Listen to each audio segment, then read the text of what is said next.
All right. So I just did a deal last month where the seller wanted extra. It's not actually insurance. They just wanted extra, I guess, assurance that they would be safe after the deal closed, right? And after transfer of title, because title transfers from the seller to the buyer, and the seller then becomes a bank of sorts with a loan to the buyer. And so you have a deed of trust or a mortgage. It depends on the state. We work nationwide, so I forget which is which on a state-by-state basis. But there's that security instrument, which puts a public record notice of the debt, and we call it a security instrument, right?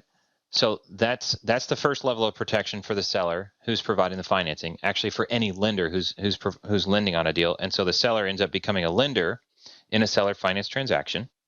So we do a deed of trust effectively at close of escrow, and then if we have to stretch and provide extra security for somebody who I don't know, sometimes they're just extra insistent on super maximum protection, there's something that we call a performance deed.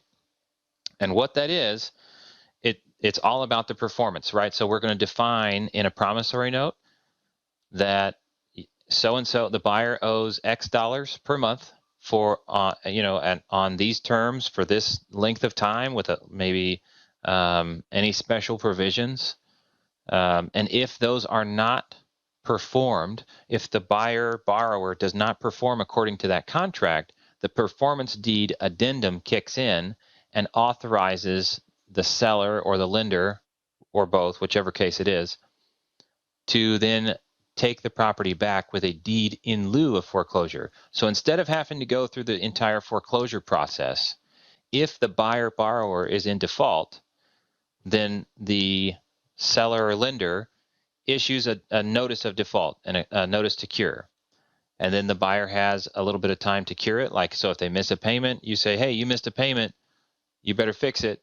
And then they either make the payment and everybody's happy, or they don't make the payment. And instead of having to go to court and go through foreclosure proceedings, there's a deed in lieu of foreclosure that the buyer has already signed. We have them sign that at closing so that there's already a deed transferring title back into your name as the seller lender, which is the maximum protection because it's already completed, it's already notarized, it's just ready to record.